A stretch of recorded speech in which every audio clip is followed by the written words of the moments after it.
Maka orang-orang yang ketika berdakwah di jalan Allah Subhanahu wa taala dengan ikhlas kepada Allah Subhanahu wa taala dan mengharapkan apa yang ada di sisi Allah dalam berdakwah, bukan apa yang ada di sisi manusia, tidak susah ketika berdakwah di jalan Allah, ketika memberikan kajian, ketika memberikan materi, walaupun yang hadirnya 1, 2, tidak susah. Hatinya itu tidak susah, tidak marah, tidak komplain dia kepada panitia kajian.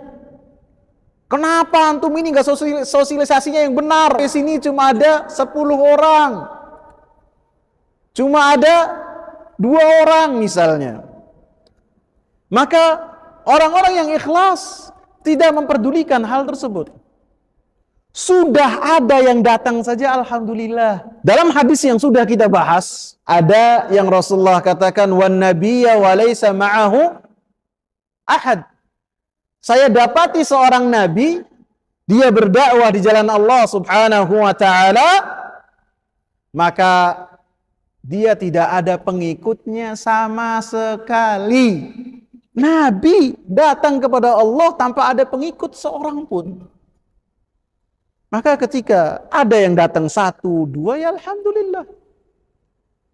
Dan ini buat orang-orang yang ikhlas ini tidak akan susah hatinya. Hatta sendirian, hatta nggak ada yang datang, itu nggak ada masalah.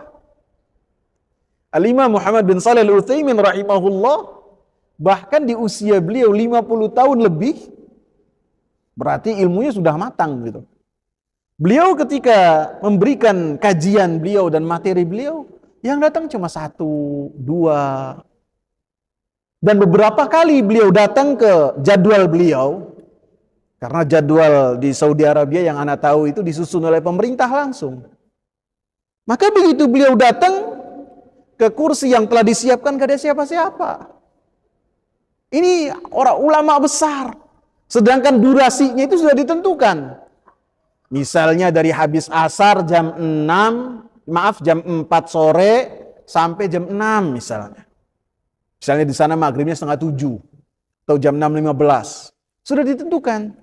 Maka beliau merasa mendapatkan amanat untuk mengisi kajian, sedangkan gak ada yang datang. Maka beliau ambil Quran murojaah. Duduk sampai jam 6 itu tiba. Kalau jam 6 tiba berarti sekalian nunggu maghrib, habis itu pulang. Mungkin setelah itu ada beberapa orang yang kasihan duduk di majelis beliau. Setelah itu beliau pun datanglah penuntut ilmu dari penjuru dunia untuk menghadiri majelis ilmu yang ada di tempat beliau. Jadi alhasil ketika seseorang berdakwah di jalan Allah, dia di atas basirah. Kemudian ketika berdakwah pun dia ikhlas kepada Allah Subhanahu wa taala. Ketika yang menerima dakwah dia sedikit, wa biha wa ni'mah, gak ada masalah. Ketika tidak ada yang memenuhi seruan dia, wa biha wa ni'mah, yang penting menyampaikan. Jadi alhasil yang penting berikhlas dalam berdakwah di jalan Allah Subhanahu wa taala. Ataupun yang ikut banyak ataukah sedikit, maka itu tidak ada pengaruhnya.